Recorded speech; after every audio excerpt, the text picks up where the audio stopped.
இங்க பாருங்க, இன்னைக்கு கோதுமை அடைங்க. பசங்களுக்கெல்லாம் இட்லி ஊற்றி கொடுத்தாச்சு.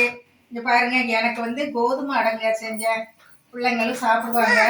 பிள்ளைங்க எங்க விரும்பி சாப்பிடுறாங்க கோதுமை அடையெல்லாம். ஏமா ஏன் இரு பேசுவோம், சகோதரிங்கள்ட்ட பேசுவோம். கம்மனூர் இங்க பாருங்க, தேங்காய் சட்னிங்க. இட்லி தேங்காய் சட்னி அரைச்சி அவங்களுக்கு கொடுத்தாச்சு. இங்க பாருங்க, எனக்கு கோதுமை அடை காலை சாப்பாடுங்க. நம்ம இது போல செஞ்சு சாப்பிட்டோம்னா நம்மளுக்கு ஹெல்த்தா இருக்குங்க. வாழைப்பூ செஞ்சேங்க. காலையில கொஞ்சம் வாழைப்பூ கொஞ்சம் எடுத்துக்கலாம் சகோதரிகளே. இதான் சகோதரிகளே இன்னைக்கு எனக்கு சாப்பாடு. ஆண்டவராக இயேசு கிறிஸ்து என்ன சொல்ற, அப்பத்தையும் தண்ணீரையும் ஆசீர்வச்சு நமக்கு கொடுக்கிறார். அது போல அவரை நினைக்கணும்னு அவர் ஆசைப்படுறார்.